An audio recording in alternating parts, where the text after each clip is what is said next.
আমরা তো নাই বলি নাই আওয়ামী লীগ দেশ কমিটি মানি না মানব না আওয়ামী লীগ দেশ কমিটি মানি না মানব না আওয়ামী লীগ দেশ কমিটি মানি না মানব না action direct action direct action হুশিয়ার সাবধান হুশিয়ার সাবধান হুশিয়ার সাবধান আওয়ামী লীগ দেশ কমিটি মানি না মানব না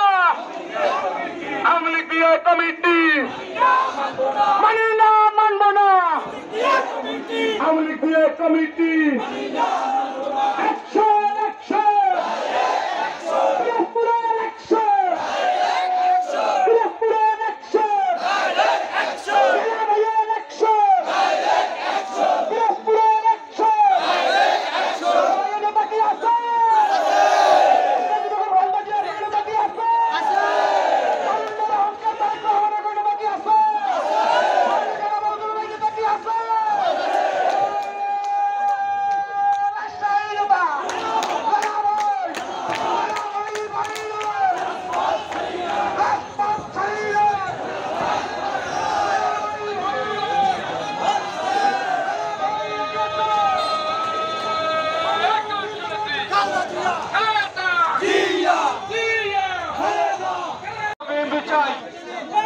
আমরা দেখেছি 5ই আগস্টের আগে মাঠের যে ত্যাগী কর্মীরা ছিল 17 বছরে যারা রাস্তাতে ছিল তাদেরকে বাদ দিয়ে আওয়ামী লীগ পুনর্বাসন করা হচ্ছে এবং সন্ত্রাস কিশোরগঞ্জ থেকে শুরু করে কিছু বিএনপি নেতা এদের মদত দিচ্ছে এদের নেতৃত্ব দিচ্ছে। গত পরশুদিন আপনারা দেখেছেন কিছু দল নিয়ে এই শিল্পকলায় সদর উপজেলা কমিটি হচ্ছিল শান্তিপূর্ণ ভাবে। এই সন্ত্রাসীরা এবং এই দলরা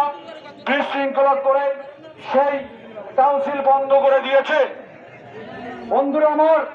যারা 17 বছর এই স্বৈরাচার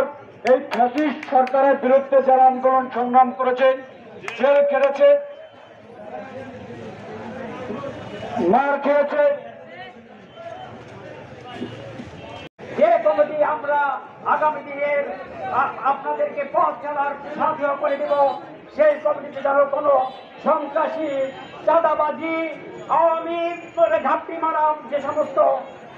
লোকজন আমাদেরকে বিভিন্ন ভাবে দীর্ঘদিন হয়রানি করেছে, তারা যেন আমাদের মাঝে আবার আমাদের মাঝে থেকেও যেন আমাদেরকে সেই জায়গায় আমাদেরকে সন্ত্রাসী না করতে পারে, সেই দিকে লক্ষ্য রাখতে হবে।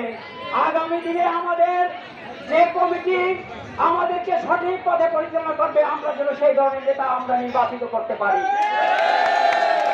বিগত স্বৈরাচারী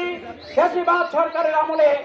আমরা যেভাবে নির্যাতিত হয়েছি, আমরা আগামী দিনে আর সেই নির্যাতন সহ্য করতে চাই না। বন্ধুগণ, আমরা যে আশা নিয়ে এই দীর্ঘ 17 বছর আমাদের জীবন উৎসর্গ করে দিয়ে যে জুলুম হলিয়া সহ্য করে যেভাবে আমাদের জীবন কাটিয়েছি, আজকে আমাদের সুখে থাকার কথা, আজকে আমাদের মুখে হাসি থাকার কথা, কিন্তু কি দেখতে পারলাম, আমাদের মধ্যে ঘাপটি মারা কিছু আওয়ামী জামাতি সন্ত্রাসীরা আমাদের মাঝে আওয়ামী সন্ত্রাসীদেরকে পুনর্বাসন করার দায়িত্ব নিয়েছে। বন্ধুগণ,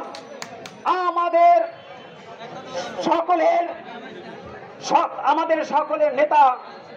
আমাদের জাতীয়তাবাদী দলের কাণ্ডারি জনাব তারেক রহমান আপনাদেরকে একটি সুন্দর পথ অবলম্বন করিয়েছে, যেটি এর আগে আমাদের কমিটিগুলো হয়তো ঘরে বসে নাম লিখে, কিন্তু উনি চিন্তা করছেন আমাদের দলকে আরো শক্তিশালী করতে হবে, গণতন্ত্রের শক্তিশালী করতে হবে। তাই আপনাদেরকেই সেই শক্তি আপনাদের হাতে তুলে দিয়েছেন, আপনাদের ভোটের মাধ্যমে আগামী দিনের নেতা নির্বাচন করার সুযোগ দিয়েছেন। কিন্তু একটি চক্র যারা দীর্ঘদিন আওয়ামী লীগের সাথে হাত মিলিয়ে চলেছে, তারা আবার তাদের ক্ষমতার বলে তারা আমাদের আওয়ামী সন্ত্রাসীদেরকে পুনর্বাসন করার দায়িত্ব নিয়েছে। যার ফলে আমরা কি দেখতে পেয়েছি, আমরা যারা ত্যাগী ছিলাম, আমরা যারা নির্যাতিত ছিলাম, তারা ওই আওয়ামী সন্ত্রাসী ভোটের সাথে আমরা পাল্লা দিয়ে না পেরে আমরা হেরে যাচ্ছি। বন্ধুগণ, আপনাদেরকে সজাগ থাকতে হবে। আগামী দিনে যেন এই ধরনের সন্ত্রাসীরা, আওয়ামীরা যাতে আমাদেরকে কোনোভাবে আর আমাদের পথ চলা